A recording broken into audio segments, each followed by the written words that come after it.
She's watching you in silence, and that changes everything. Stoicism. There is a particular kind of attention that never announces itself. No comment left, no message sent, no obvious sign that anyone is paying notice at all, and yet somewhere, quietly, she is watching exactly how you carry yourself through the version of life she no longer shares with you directly. Most men never consider this possibility, because they assume that once someone walks away, the story ends, the audience leaves, and whatever unfolds next unfolds in total privacy. This assumption is almost always wrong. Marcus Aurelius wrote that our actions ripple outward whether or not we intend them to, that a man's true character is revealed not in the moments he performs for an audience but in the moments he believes no one is watching at all. The strange truth about silent observation is that it rewards exactly the kind of man who has stopped performing, because performance is designed for a visible audience, while genuine character survives, and often deepens, precisely when the audience disappears from view. This video is not about manipulating her attention or engineering her regret. It is about understanding a simple, sobering truth. The version of you built during unwitnessed silence is the only version substantial enough to matter, whether anyone is watching or not. If you want the next lesson in this series, subscribe to Quotes Library right now, because this channel exists to help men build exactly that kind of substance, one principle at a time. Let me tell you about a man named Emeka Balogun. Emeka was 32, a freelance architect with a talent for structural design that had never quite translated into confidence in his personal life. When Chidinma ended their relationship after 18 months, citing a growing sense that he had become emotionally unavailable, Emeka spent the first several weeks convinced this ending was final and total, that whatever attention or care she once directed toward him had simply switched off entirely, like a light in an empty room. He built his early recovery around this assumption, behaving as though he existed now in complete privacy, free to collapse into old habits without consequence, since no one who mattered was watching anyway. He skipped workouts. He let his apartment fall into disorder. He stopped returning calls from friends who might have noticed the decline. This behavior felt harmless precisely because he believed himself unwitnessed, a man alone in a room with the lights off and the door closed. What Emeka did not know, and would not discover for several months, was that Chidinma had not disappeared from his life the way he assumed.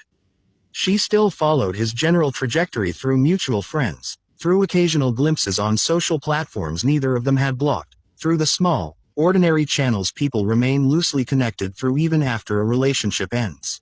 She was, in her own quiet way, still watching, not obsessively, not with any active intention of returning, but with the natural curiosity anyone retains about a person who once occupied significant space in their life. The moment Emeka discovered this, through an offhand comment from a mutual friend who mentioned Chidinma had asked how he was doing, something shifted permanently in how he understood his own behavior. He realized, with genuine discomfort, that the version of himself he had been living during those unwitnessed months was not actually unwitnessed at all, and worse, it was a version he would not have wanted anyone, least of all her, to see. This video walks through exactly what Emeka built once he understood this truth, and how the same understanding can reshape how you conduct yourself during every silence you assume no one notices. Principle 1. Assume the audience, not to perform, but to live honestly. There is an important distinction hiding inside this entire idea, one that separates genuine growth from anxious performance, and it deserves to be named clearly before anything else. Living as though you might be observed does not mean performing for an imagined audience, curating every action for maximum impressiveness in case someone happens to notice. That approach simply relocates the exhausting performance from visible relationships into invisible ones, trading one exhausting mask for another. The healthier interpretation is far simpler. Conduct yourself the way you already believe you should, regardless of whether anyone actually witnesses it, because the habit of behaving well only when watched quietly corrodes character even when no specific observer ever appears. Seneca advised his students to imagine a person of admirable character watching their conduct, not as a technique for impressing that person, but as a discipline for holding themselves to a standard they might otherwise abandon in private. Emeka's early collapse had been built entirely on the false comfort of assumed privacy, the belief that standards only mattered when an audience existed to enforce them. Discovering that Chidinma had, in fact, remained loosely aware of his trajectory did not motivate him to perform for her benefit. It motivated something more useful, the recognition that his standards had been contingent on visibility all along, and that this contingency itself was the actual problem worth solving, independent of whether she specifically was watching. He began asking himself a different question entirely, not whether anyone would notice a particular action, but whether the action itself reflected the man he genuinely wanted to be. This question, applied consistently, produces a version of a man who behaves the same way whether the room is full or empty, because his standards no longer depend on an audience to remain intact. It helps to name plainly why this distinction feels so difficult to internalize at first. Most men are trained from childhood, often unconsciously, to associate good behavior with visible reward, praise from a parent, approval from a teacher, recognition from peers, and this training creates a durable habit of treating unwitnessed moments as somehow exempt from the standards applied everywhere else. Breaking this habit requires deliberate, repeated practice rather than a single moment of insight, because the old association runs deep and reasserts itself easily during fatigue or stress. Emeka found it useful to treat each private moment as a small, repeatable rehearsal, asking the same honest question consistently enough that it eventually became automatic rather than effortful. Early attempts felt forced, almost artificial, a man consciously reminding himself of a standard rather than simply embodying it over weeks. The conscious reminder gradually became unnecessary, replaced by an instinct that no longer required active prompting. This is the quiet mechanism behind lasting character change. Not a single dramatic realization, but the patient repetition of an honest question until the honest answer becomes the default rather than the exception. Principle 2. Unwitnessed discipline is the only discipline that compounds. Discipline performed for visible reward, admiration, praise, evidence to display, tends to collapse the moment the reward disappears, because it was never actually rooted in genuine commitment to begin with. Discipline practiced during total privacy, when no reward exists beyond the quiet satisfaction of having kept a promise to yourself, builds something far more durable, because it survives the absence of external reinforcement that eventually derails performance-based effort. Marcus Aurelius maintained his private philosophical writing throughout decades of rule, never intending publication, never seeking an audience for his reflections, and the discipline endured precisely because it required no external validation to sustain itself. Emeka's rebuilding, once he understood the futility of his earlier collapse, followed this same principle deliberately. He returned to his training not as a performance aimed at eventual discovery but as a private discipline he intended to maintain regardless of whether anyone ever learned of it. He restored order to his apartment not because guests might visit but because a chaotic environment reflected a chaotic internal state he no longer wanted to inhabit. He reconnected with friends not to demonstrate recovery but because genuine connection mattered to him independent of any audience. This unwitnessed consistency compounded in ways his earlier, performance-driven attempts at self-improvement never had, because compounding requires continuity, and continuity is nearly impossible to sustain when effort depends entirely on someone noticing. 6 months into this private discipline, Emeka noticed changes far more substantial than anything his earlier, more visible attempts at self-improvement had produced, evidence that discipline practiced in genuine privacy builds a durability that performance simply cannot match. The difference showed up most clearly during a stretch of unusually difficult weeks at work, a demanding project with a tight deadline that would previously have provided perfect justification for abandoning his personal routines entirely. The old Emeka would have treated external pressure as license to suspend his standards temporarily, promising himself a return to discipline once circumstances calmed down, a promise that rarely arrived on schedule. The rebuilding Emeka, having practiced privacy-rooted consistency for months by this point, found the routines held steady almost without conscious effort, not because the stress disappeared but because the habits had become genuinely load-bearing rather than decorative. He trained before difficult mornings instead of skipping them for extra sleep. He maintained his ordered apartment instead of letting deadline stress spill into visible chaos. Seneca observed that character is best tested not during calm, comfortable stretches but during genuine adversity, when the easier, more convenient choice tempts most strongly. Emeka's discipline passing this particular test, unwitnessed by anyone beyond himself, confirmed more clearly than any earlier reflection that the private work had genuinely taken root rather than remaining a fragile intention easily abandoned under pressure. If this idea is already reshaping how you think about your own private hours, take a moment and subscribe to Quotes Library. This channel exists specifically to help men build exactly this kind of durable discipline, and we release new material regularly designed around this exact principle. Principle 3. Her silent observation is information, not invitation. Once a man learns that someone from his past may still be quietly aware of his trajectory, a dangerous temptation often follows. treating this awareness as an invitation to perform specifically for her benefit, curating visible proof of growth designed to reach her through the same indirect channels that carried the original information. This temptation should be resisted firmly, because it transforms genuine growth back into the exact performance-driven pattern the earlier principles worked to dismantle. Epictetus taught that focusing energy on things outside our control, including how another person interprets our behavior from a distance, inevitably produces anxiety and diminished peace, while focusing entirely on our own conduct, regardless of who observes it, produces genuine stability. The knowledge that Chidinma remained loosely aware of his life was useful to Emeka only as information about the nature of human connection after separation, never as a strategic opportunity to be exploited. Emeka caught himself early in this trap, noticing an impulse to post more visibly about his renewed discipline, hoping the posts might reach her through the same channels that had carried her earlier question about his well-being.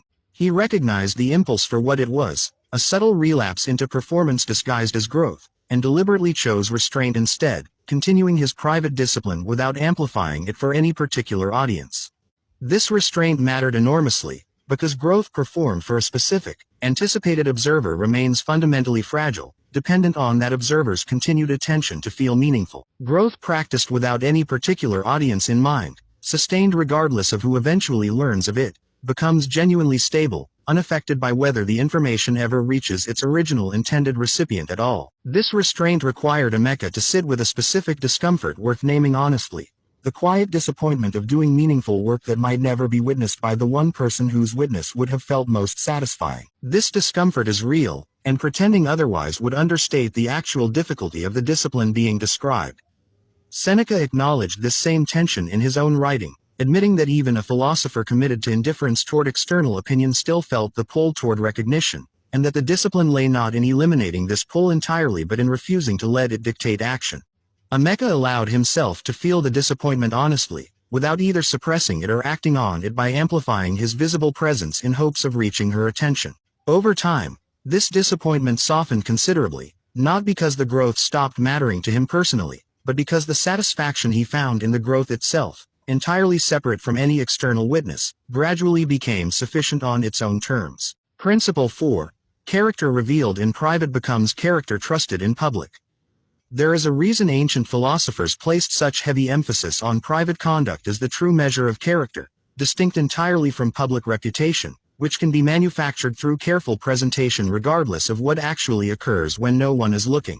A man's private hours, how he treats himself when exhausted, how he handles frustration when no witness will report the outburst, how he maintains commitments when breaking them carries no visible consequence, reveal far more about his actual character than any public performance ever could.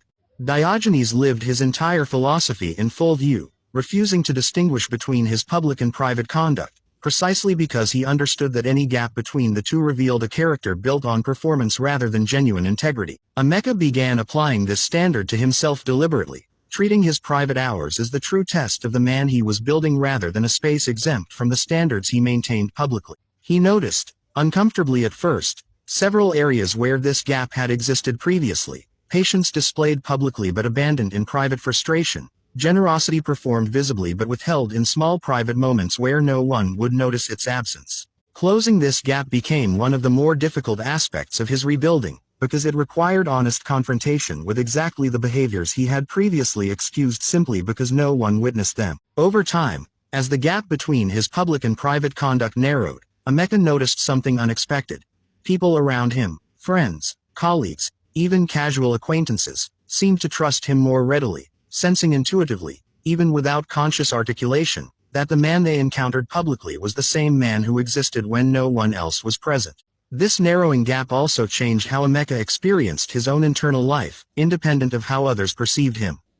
Living with a persistent split between public performance and private conduct requires constant, exhausting vigilance, a kind of ongoing internal bookkeeping to keep the two versions from colliding visibly. Once the gap closed, this vigilance became largely unnecessary, freeing up a considerable amount of mental energy Emeka had not realized was being consumed by the maintenance of two separate versions of himself. He described this shift later as something close to relief, the specific relief of no longer needing to remember which version of himself belonged in which particular room. Marcus Aurelius wrote about the exhaustion of a divided mind, arguing that genuine peace requires integration rather than the constant management of separate, sometimes contradictory selves. Emeka's growing sense of ease in his own daily life, entirely apart from any romantic consideration, became one of the clearest indicators that this particular principle had taken root, a settledness that had nothing to do with being watched and everything to do with no longer needing separate scripts for different audiences. You are exactly the kind of viewer this channel exists for, someone willing to examine private conduct honestly rather than settling for comfortable performance. Subscribe to Quotes Library so you never miss the next principle, and help this message reach the next man building his own private discipline today. Principle 5.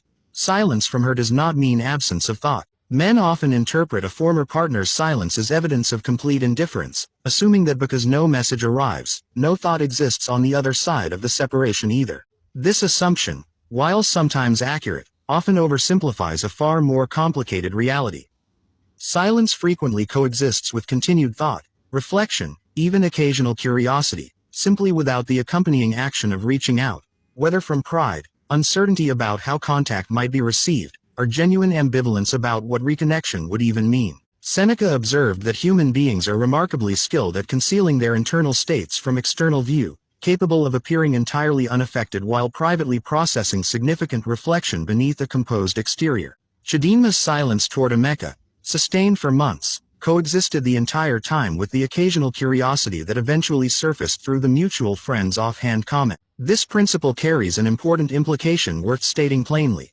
A man should never build his self-worth around either possibility, the hope that silence conceals ongoing longing, or the fear that silence confirms total indifference. Both interpretations require certainty about another person's internal state that simply cannot be reliably known from the outside.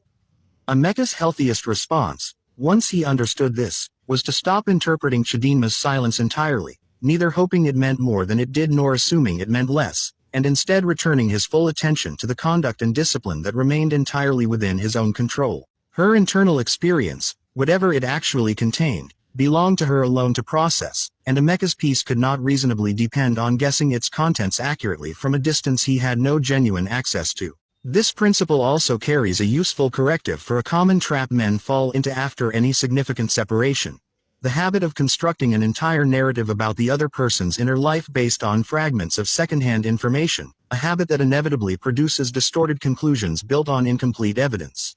Emeka noticed himself doing exactly this in the days following the mutual friend's comment, constructing an elaborate story about what Chidinma's question might mean, what she might be feeling, what she might be hoping for, all built from a single sentence relayed secondhand through someone else's imperfect memory of a brief conversation. Epictetus taught that we should distinguish carefully between what we actually know and what we merely assume, treating assumptions with appropriate skepticism rather than building emotional conclusions upon them as though they were verified fact. Recognizing this pattern allowed Emeka to interrupt the narrative-building process deliberately, reminding himself each time it began that he possessed a single fragment of information, not a complete picture, and that peace required tolerating the incompleteness rather than filling the gaps with speculation convenient to his hopes. Principle 6. Build the kind of life worth being curious about. While a man should never perform specifically for a distant observer, there remains a distinct and healthier version of this same idea worth naming directly: building a life so genuinely engaged, so filled with real purpose and consistent growth, that curiosity from anyone who once knew you becomes a natural byproduct rather than an engineered outcome. This distinction matters enormously. The unhealthy version chases attention deliberately, curating visible proof aimed at a specific audience.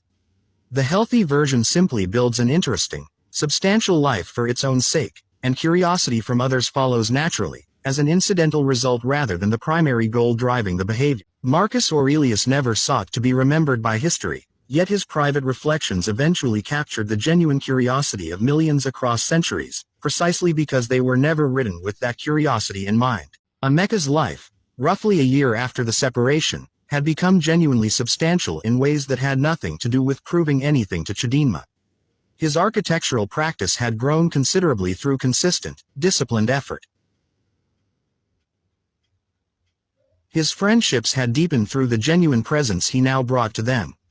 His physical health had stabilized into a sustainable rhythm built on years rather than weeks of consistency. None of this had been built as a message aimed at any particular recipient, yet the natural curiosity it eventually generated, among old friends, new acquaintances, and yes, occasionally Chidinma herself through the same indirect channels as before, was simply the honest byproduct of a genuinely well-built life. This is the healthiest version of being watched in silence. Not engineering the observation, but building something so authentically substantial that observation, when it happens, requires no engineering at all. There is a useful test for distinguishing genuine substance building from disguised performance, one Emeka developed for his own use during this period, asking honestly whether he would continue a particular pursuit even if he learned, with total certainty, that Chidinma would never hear about it under any circumstances. If the answer remained yes, the pursuit was genuine, rooted in real interest or purpose independent of any audience. If the answer wavered, if the pursuit suddenly felt less appealing once stripped of its potential to eventually reach her attention, this revealed a hidden performance element worth examining honestly. His architectural practice passed this test easily, since he had loved structural design since childhood, long before Chidinma existed in his life at all. Certain newer pursuits, adopted more recently and with less obvious personal history behind them, sometimes failed the test, revealing themselves as subtle performance rather than genuine interest. Applying this test consistently helped Emeka distinguish authentic growth from its more sophisticated, harder to detect imitation, ensuring that the substantial life he was building remained genuinely his own rather than an elaborate message constructed for an audience who might never even receive it. Principle 7. Do not confuse her curiosity for an open door. If word eventually reaches a man that someone who left him has expressed curiosity, asked questions, or shown signs of continued awareness, a final trap often appears, the assumption that this curiosity automatically signals readiness for reconciliation. This assumption frequently proves premature and sometimes entirely mistaken. Curiosity is not the same as intention, and awareness is not the same as invitation. A person can remain genuinely curious about someone's trajectory for reasons entirely separate from any desire to reconnect romantically. Simple human interest in how a meaningful chapter of their life eventually resolved, closure-seeking reflection, or ordinary nostalgia that carries no practical implication whatsoever. Epictetus warned against building expectations on incomplete information, understanding that premature conclusions drawn from partial evidence reliably produce disappointment when reality eventually clarifies itself. Emeka faced this exact temptation when the mutual friend's comment first reached him, feeling an immediate pull to interpret Chidinma's question as a coded invitation requiring some response from him. He resisted this interpretation deliberately, recognizing that acting on an assumption not yet confirmed by any direct communication risked undoing months of genuine, unwitnessed growth in favor of a single hopeful guess. He continued his life exactly as he had been building it, without adjusting his behavior in anticipation of a door that might not actually be open.